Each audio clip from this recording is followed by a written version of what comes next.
Boa noite a todos os nossos irmãos. É com muita alegria que nós temos mais essa oportunidade de encontro.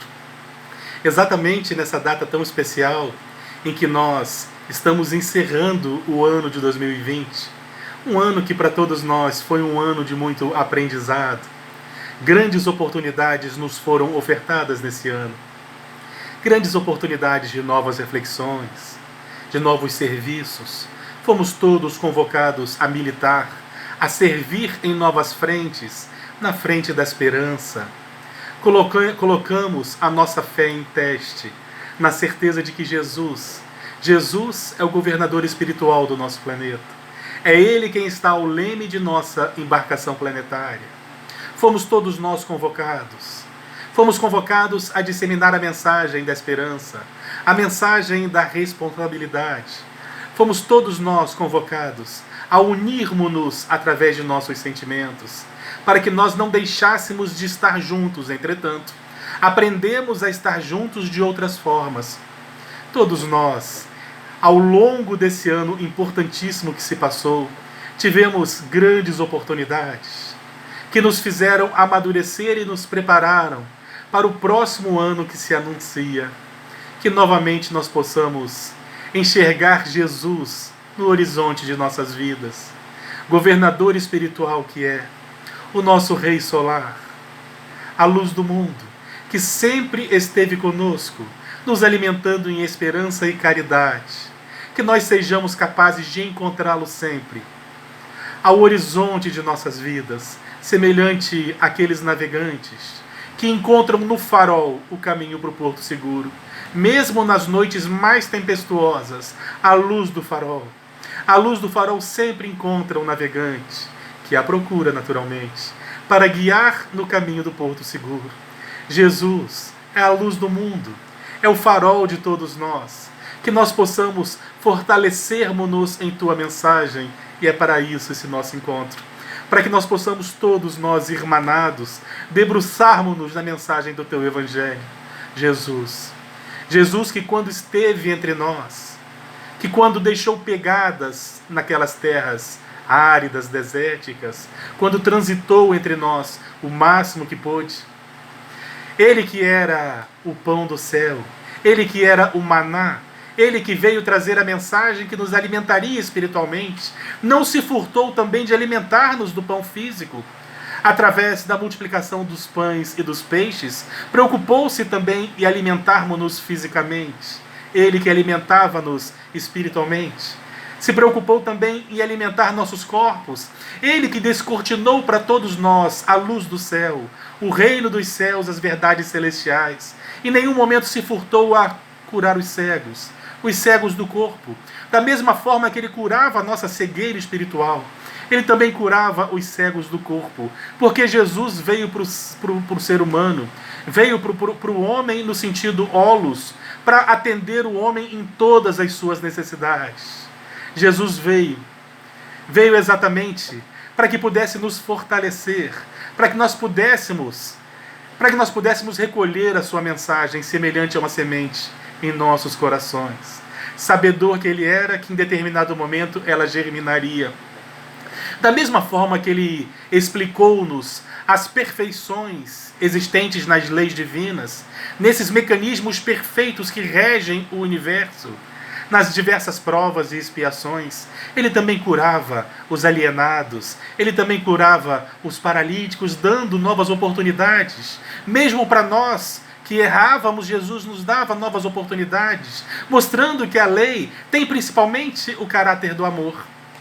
Referiam-se naturalmente aos lírios do campo, a beleza existente nos lírios, da mesma forma que transitou entre os leprosos, entre os imundos do corpo, entre os enfermos, chagásicos. Ele caminhava falando dos lírios do campo, da mesma forma que caminhava entre nós, os enfermos da alma. Ele, que num determinado momento esteve no Monte Tabor, numa reunião com seres angélicos e celestiais, ao mesmo tempo que Ele teve e mostrou-nos essa grande oportunidade, esse grande encontro, essa grande reunião no Monte Tabor, também transitava conosco nas estradas da vida, nas encruzilhadas, nas praças, na praia. Jesus veio na maior renúncia jamais vista pelo ser humano, jamais vista pela humanidade.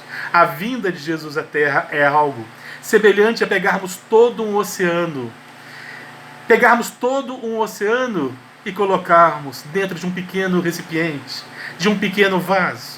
A complexidade e a renúncia desse ser, desse Espírito que é para nós a luz do mundo, que esteve entre nós, disseminando a mensagem, buscando alavancar o nosso progresso moral, para que nós pudéssemos despertar para as realidades do reino, deixando claro que o reino que nós deveríamos buscar estava dentro de nós. Era uma busca para dentro, era uma busca interior. Mas ele sabia também que muitos de nós não teríamos condições de compreender a sua mensagem naquele tempo. Num determinado momento ele teria dito que não se deve consertar ou remendar vestido de pano velho usando um pano novo. Da mesma forma que não se põe vinho novo em odre velho. Porque quando ocorre uma pressão, aquele rasgo se torna maior no vestido. Quando o vinho fermenta no odre velho, aquele couro não aguenta. A sua mensagem era exatamente a representação da sua mensagem. Muitos de nós, mergulhados em velhos conceitos, relacionados diretamente ao nosso ego, à nossa vaidade, nós não tínhamos condições de compreender a sua mensagem naquele tempo. Era necessário que nós nos renovássemos para que nós pudéssemos absorver a sua mensagem. Porque, como já dissemos em outras oportunidades, a mensagem de Jesus era revolucionária. Era demais para que nós tivéssemos condições de compreendê-la. Muitos séculos se passaram. Tantas outras oportunidades nos foram dadas. Num determinado momento, aquela sementinha que ele havia lançado, séculos atrás, que naquela ocasião em nossos corações, ela apenas encontrou à beira do caminho um solo árido, a insolação, o nosso despeito.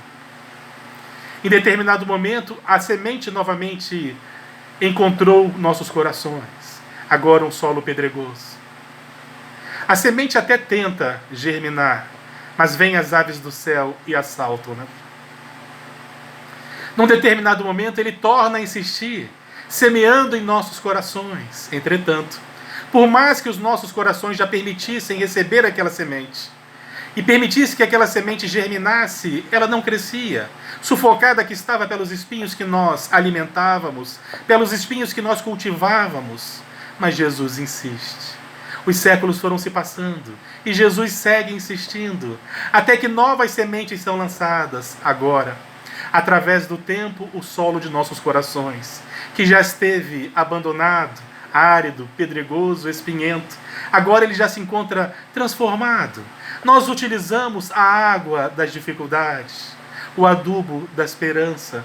E hoje nós temos o solo de nossos corações bastante modificado. E aquela semente que não havia germinado no passado, com a insistência do semeador, ela hoje logra germinar. Ela germina e enraiza. Ela enraiza em muitos de nós, muitas sementes, muitos corações. Cada semente dará outras 100, e outras 60, e outras 30. É exatamente os frutos que nós daremos, conforme a árvore do Evangelho cresce no coração do ser humano.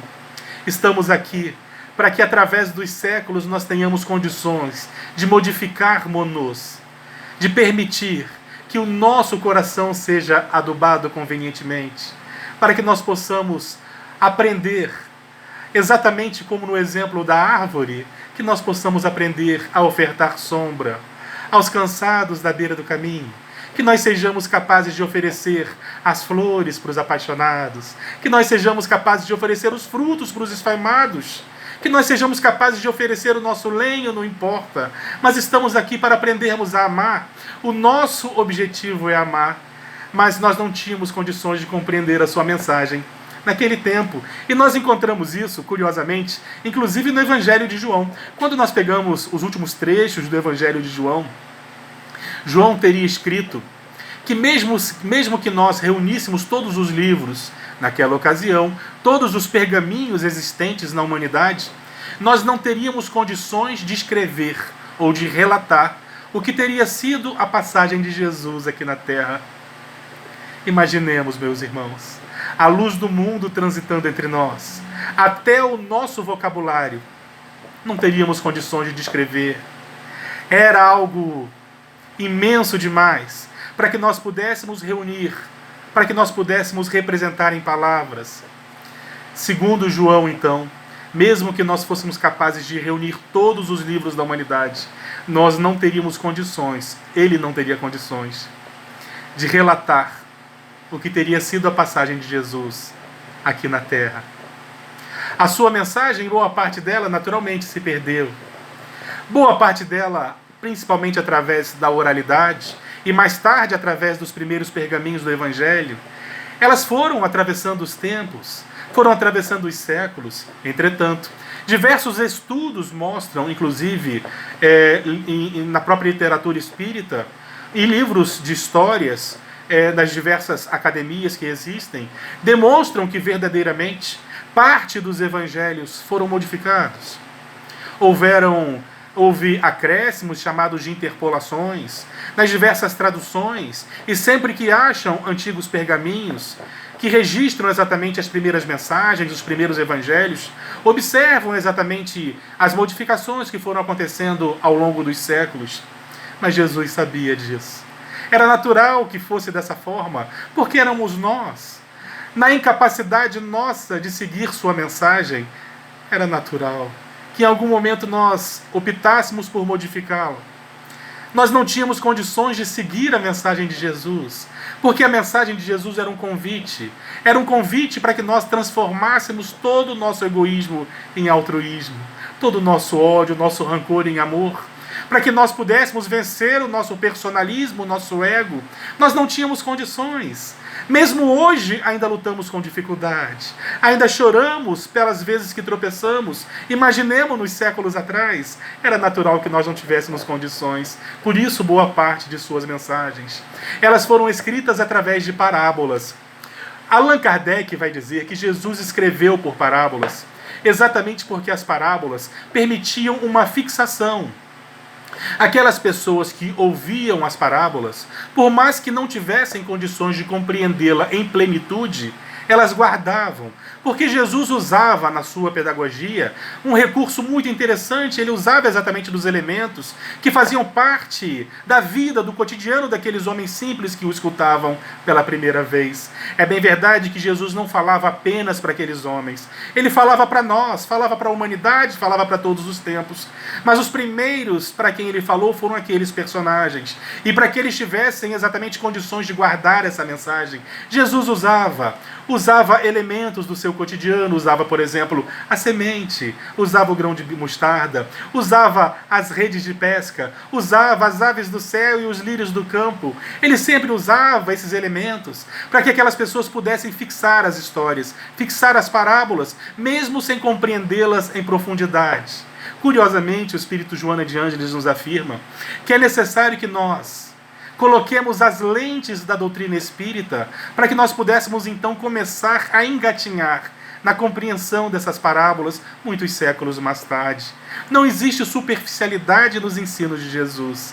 Nós estamos falando daquele que é a luz do mundo, governador espiritual do nosso orbe, que nos recebeu a todos caritativamente, para que nós pudéssemos aqui lograr, para aqui encontrar as condições das quais nós necessitamos para o nosso progresso, para a nossa reforma íntima. Não existe superficialidade nos ensinos de Jesus.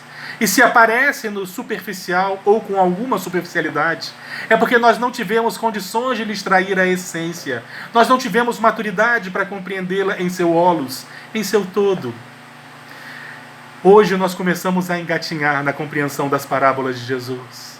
Segundo Allan Kardec, quando nós interpretamos as parábolas de Jesus, usando exatamente as lentes da doutrina espírita, nós começamos a observar a profundidade daqueles ensinamentos, que foi exatamente ensinado através de parábolas, para que pudesse atravessar os séculos sem serem modificados.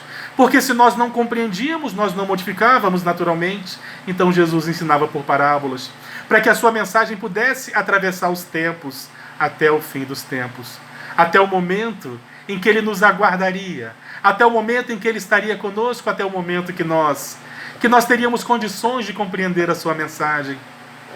Existe, dentre todas as parábolas, uma parábola muito curiosa, que nós encontramos na literatura espírita, naturalmente, que nós encontramos no Evangelho segundo o Espiritismo. Num determinado momento, Jesus estaria rodeado pelas pessoas que o seguiam, não apenas os seus discípulos, ou aqueles que se candidatariam ao seu discipulado, mas também as pessoas daquela região. Estariam ali presentes publicanos, fariseus, saduceus. Estavam ali diversas pessoas, muitas estavam ali exatamente para aprender, outras talvez estivessem ali apenas pela curiosidade, não importa. Mas a verdade é que Jesus vira para todas aquelas pessoas, sem exceção, e teria dito algo mais ou menos assim: o reino dos céus se assemelha a um rei que celebrou o casamento de seu filho. Todos nós conhecemos essa parábola. Eu tenho certeza que já a lemos inúmeras vezes no próprio Evangelho Espírita. Ela é conhecida como a parábola do festim de bodas. O reino dos céus se assemelha a um rei que celebrou o casamento dos seus filhos e mandou seus servos chamarem os convidados.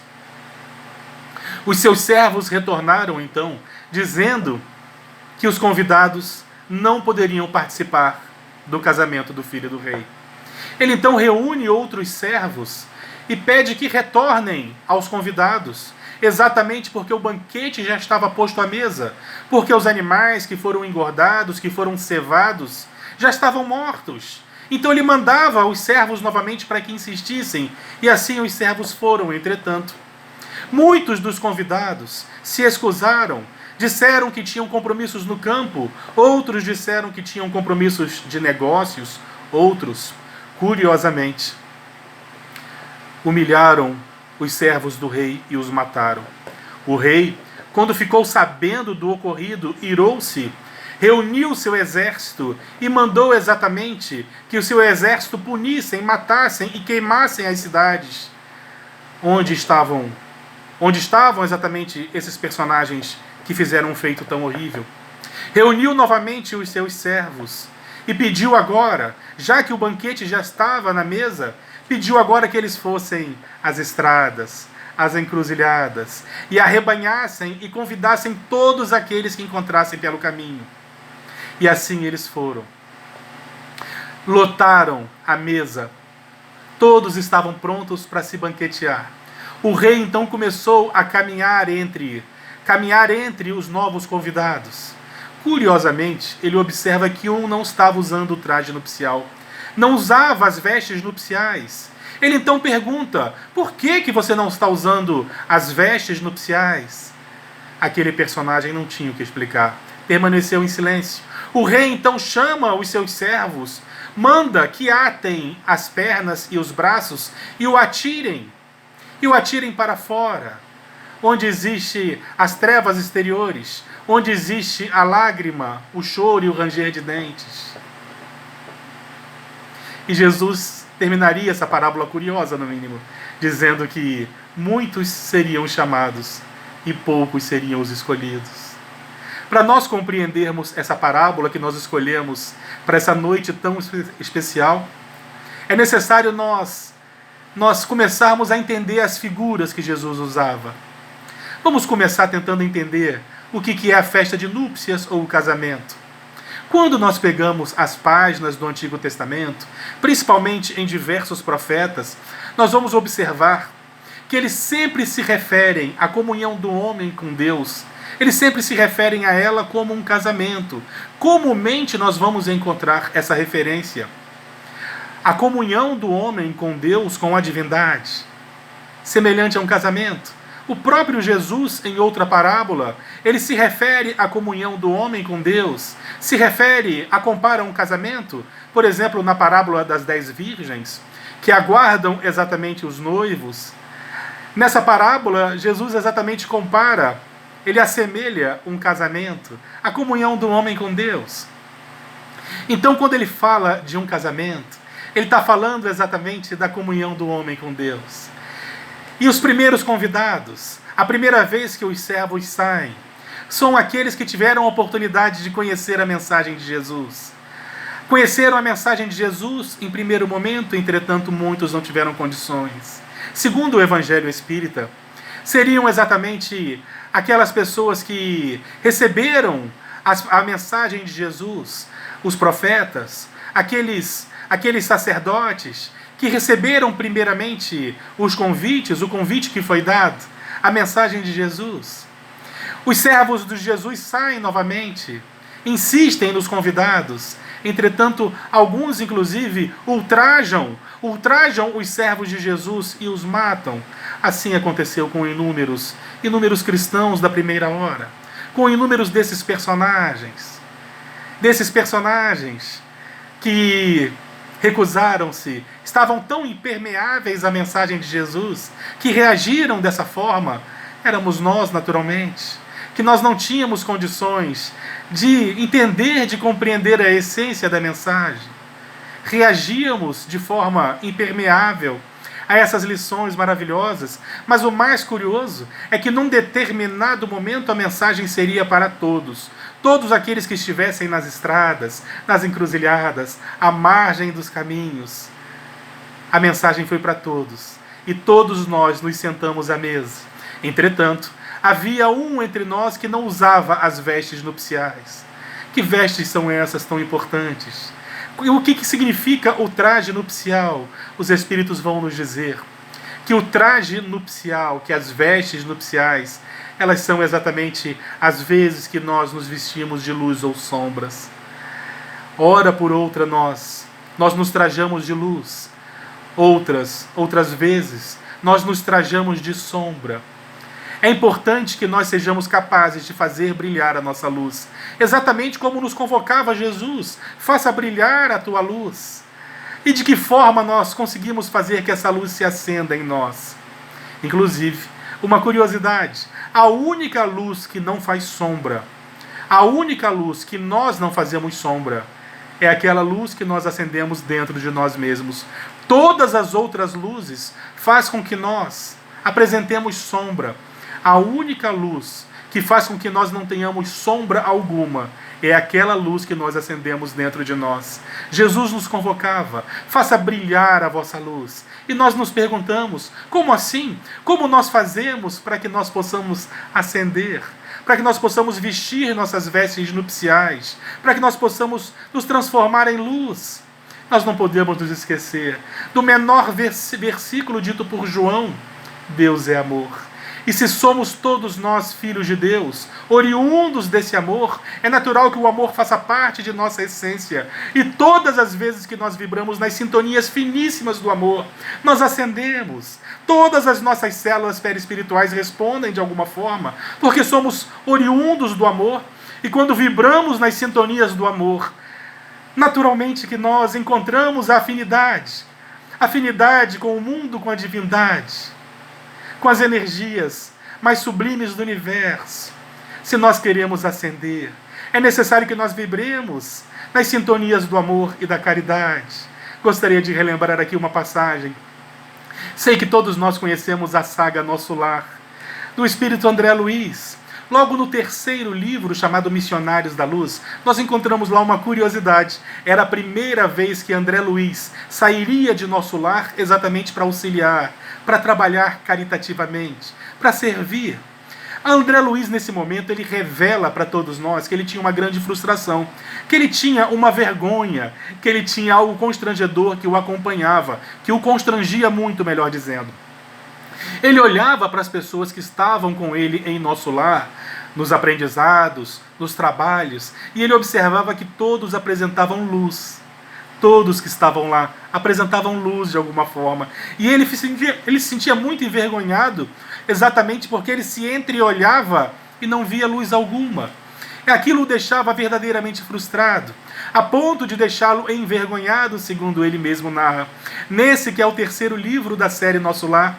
E quando ele está saindo de Nosso Lar, exatamente para servir em nome do amor e da caridade, servir desinteressadamente, servir em nome de Jesus, quando ele está passando exatamente pelas regiões mais sombrias da dor humana, Ele se olha, se coloca de joelhos no chão, chorando copiosamente. Era a primeira vez que ele viu uma luz o envolvendo. Era uma luz violácea. E ele chora, prantos grossos, compreendendo exatamente a função do amor para todos nós. Todas as vezes que nós vibramos nas sintonias do trabalho, da caridade, nos entregamos desinteressadamente, nós vibramos em sintonia com Deus, com a divindade, e nós acendemos. Jesus nos convocava: brilhe a vossa luz. Que nós possamos fazer nossa luz brilhar. É nossa veste nupcial. Que nesse momento tão delicado que o planeta passa, que nós sejamos luz em esperança para as pessoas, que nós sejamos luz em caridade, que nós sejamos luz em compreensão, luz em fraternidade. Brilhe a vossa luz, convocava-nos Jesus. Era o momento, era um terceiro momento, os primeiros momentos que fomos convocados. Não aceitamos o convite. No segundo momento não tínhamos condições, não aceitamos novamente, dessa vez inventando desculpas. Até que Jesus insiste. E nós fomos colocados à mesa. Mas nós tínhamos a necessidade de vestir as vestes nupciais. Vestirmos-nos de luz. Vamos aprender, meus irmãos. Para que nós possamos nos vestir de luz, é necessário que nós vibremos amor, caridade e perdão. Fraternidade e serviço. É um momento em que todos nós somos convocados. E que nós possamos começar esse ano, o ano de 2021, da era cristã. Que nós possamos começar esse ano exatamente com essa pergunta: o que Jesus espera de nós? O que Jesus espera de nós não é à toa que estamos reencarnados nesse momento. Não é à toa, pelo amor de Deus. Nós sabemos que o acaso não existe. Se nós estamos vivendo exatamente nesse momento, é porque Ele conta conosco. É porque temos necessidade de estarmos aqui. Vamos vestir nossas vestes nupciais, porque agora é a hora. Outras vezes fomos convocados ao banquete. Outras vezes fomos convocados à festa de núpcias, mas nós excusamos o convite e não estávamos preparados. Vamos verdadeiramente nos vestir das vestes nupciais. Candidatamo-nos ao serviço, à reforma íntima. Vamos voltar nossos olhos, primeiramente para dentro de nós mesmos, mas que nós sejamos capazes de olhar à nossa volta, para que nós possamos observar entre aqueles próximos, mas próximos, aqueles que nós podemos colaborar, auxiliar, através principalmente dos nossos exemplos, da nossa palavra, do nosso carinho, do nosso abraço. Aqueles que estão sob o mesmo teto. Nesse momento em que nós não podemos estar fisicamente unidos, que nós possamos mostrar que não há necessidade do encontro físico para que essas almas se encontrem. Vamos orar. Vamos aproveitar a tecnologia que nos é ofertada para falarmos, para entrarmos em comunhão com as pessoas. Vamos respeitar a ciência, para que nós possamos espalhar esperança nesse momento em que muitos de nós sofremos de ansiedade. E boa parte dessa ansiedade se dá pelas incertezas das teorias conspiratórias que o mundo cria exatamente para que nós possamos perturbar mais esse momento de transição. A transição planetária. É o momento em que estamos todos sentados à mesa com o Senhor. Mas é necessário que para que nós permaneçamos nesse banquete, para que nós permaneçamos nesse casamento, é necessário as nossas vestes nupciais. Ah, meu irmão, mesmo assim é uma mensagem de muita esperança, porque entre todos aqueles que se banqueteavam, apenas um não estava trajando as vestes nupciais, mostrando que no momento certo, bem poucos de nós não terão condições de seguir conosco, terão novas oportunidades de acordo com as suas necessidades, porque a lei é de amor naturalmente, mas a maioria de nós conseguiremos. Mas para isso é necessário que nós busquemos as nossas vestes nupciais. Estamos vivendo exatamente um momento mais delicado, de transição planetária, onde a confusão é semeada, onde a discórdia é semeada, onde o antagonismo é disseminado. Mas Jesus está ao leme dessa embarcação e conta conosco. Ele conta conosco. Dizem os espíritos através de comunicações mediúnicas de médiuns consagrados na caridade, porque nós sabemos que é através da caridade a consagração mais importante dos trabalhos mediúnicos. Diversos médiuns consagrados na caridade afirmam para todos nós que E Jesus está sorrindo, porque está tudo acontecendo de acordo com os seus planos. É Ele quem está no leme dessa embarcação planetária e conta conosco naturalmente. Ele tem que contar conosco, porque senão Ele contará com quem mais? É conosco, infelizmente. Mas Ele pede que nós trajamos então as nossas vestes nupciais, que nada mais é do que mergulharmos nas sintonias mais finas do amor. Façamos esse exercício, a hora é agora. Não temos mais como deixar para amanhã, porque amanhã pode ser tarde demais, principalmente no momento tão delicado que todos nós estamos vivendo. Meus irmãos, que nesse ano de 2021 a oração possa fazer parte do nosso dia a dia, que a caridade possa ser uma árvore frondosa que sai de nossos corações, e que é o nosso verbo, que as nossas ações, que a nossa mensagem, que os nossos exemplos sejam os frutos saborosos, porque a semente foi lançada inúmeras vezes, e só agora o solo dos nossos corações se encontra em condições, em novas oportunidades que nos são dadas. Aproveitemos a oportunidade. A hora é agora, meus irmãos. Aproveitemos o ano de 2021, que será certamente para todos nós um ano de muita luz, de muita caridade, de muitas oportunidades de serviço, e que assim seja. E que Deus, nosso Pai, Jesus, a luz do mundo, o nosso amado Rabi da Galileia, e que os nossos amigos espirituais, Pai José Cambinda e tantos outros, possam estar conosco nesse momento, porque contam conosco para o trabalho. E o trabalho não é só aquele que acontecia ou que acontece de dentro das nossas instituições. O trabalho acontece o tempo todo. Estamos todos nós nos preparando para as bodas do Filho do Rei. Vistamo-nos de luz, as nossas vestes nupciais. Que a paz de Jesus permaneça entre nós.